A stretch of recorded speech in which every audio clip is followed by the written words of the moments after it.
Welcome to the SM Academy GK YouTube channel. Subscribe now and press the bell icon. চলো শুরু করা যাক আজকের ক্লাসটি। দেখে না যাক আজকের প্রশ্ন। দেখো আজকের প্রথম প্রশ্ন, কঠিন অবস্থায় কোন গ্যাসকে শুকনো বরফও বলা হয়ে থাকে? Option B carbon die অক্সাইডকে। পৃথিবীর উচ্চতম জলপ্রপাত হলো কোনটি? পৃথিবীর অ্যাঞ্জেল জলপ্রপাত। কে দ্বিতীয় পুলকেশীর সভাকবি ছিলেন? সঠিক উত্তর হয়ে যাবে রবি কীর্তি, অপশন বি। এদের কোনটি দৈর্ঘ্যের একক নয়? সঠিক উত্তর হয়ে যাবে রেডিয়ান। শ্রীলঙ্কা ও ভারতের আলাদা করেছে কোনটি? সঠিক উত্তর হয়ে যাবে অপশন এ পক প্রণালী। IR-20 এবং রত্না এই দুই প্রকার শস্যের উচ্চ ফলনশীল জাত কোনটি? ধান, অপশন এ সঠিক হয়ে যাবে। কালিমপুর তাম্রপট পাল বংশের কোন রাজার সমরকীর্তি সম্পর্কে আমাদের অভিহিত করে? সঠিক উত্তর হয়ে যাবে অপশন সি ধর্মপাল।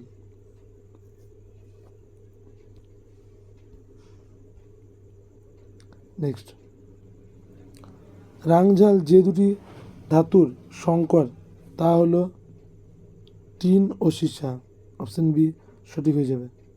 নেক্সট, টেস্টে সর্বাধিক উইকেট সংগ্রহকারী ক্রিকেটার হলেন কে? মুরলীধরন, অপশন সি সঠিক হয়ে যাবে। 70 বছর কার আত্মজীবনী? সঠিক উত্তর হয়ে যাবে অপশন বি বিপিনচন্দ্র পাল। ইলবার্ট বিল বা বিতর্ক বিল কার সময় ঘটেছিল? লর্ড রিপনের সময়। পোলাভরম প্রজেক্ট বা প্রকল্প কোন নদীর সাথে সম্পর্কিত? সঠিক উত্তর হয়ে যাবে গোদাবরী নদীর সঙ্গে। প্রথম ফুটবল ওয়ার্ল্ড কাপ কোথায় অনুষ্ঠিত হয়? 1930 সালে কবে অনুষ্ঠিত হয়? রাষ্ট্রপতি তার পদত্যাগপত্র কার কাছে জমা দেবেন? অপশন এ উপরাষ্ট্রপতির কাছে। 1925 সালে কোথায় জাতীয় কংগ্রেসের অধিবেশন অনুষ্ঠিত হয়েছিল? সঠিক উত্তর হয়ে যাবে কানপুরে। বিশ্ব উপভোক্তা দিবস কোন দিন পালিত হয়? 15ই মার্চ। ওজন বাক্সে বাটখারার ওজন ভরের অনুপাত কত? 5:2:2:1। জাপানের মুদ্রার নাম কি? সঠিক উত্তর হয়ে যাবে ইয়েন।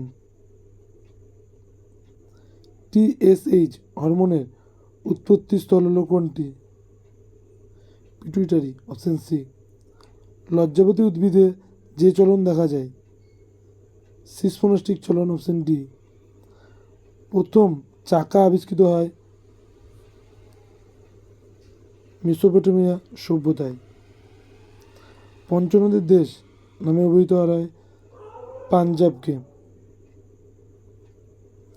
ভারতের পরিবহন ব্যবস্থার কোন ক্ষেত্রে উন্নয়নের জীবনরেখা বলা হয়? সঠিক উত্তর হয়ে যাবে জলপথকে। টম্ব অফ স্ট্যান্ড উপন্যাসটির জন্য যে আন্তর্জাতিক বুকার পুরস্কার পেয়েছিলেন?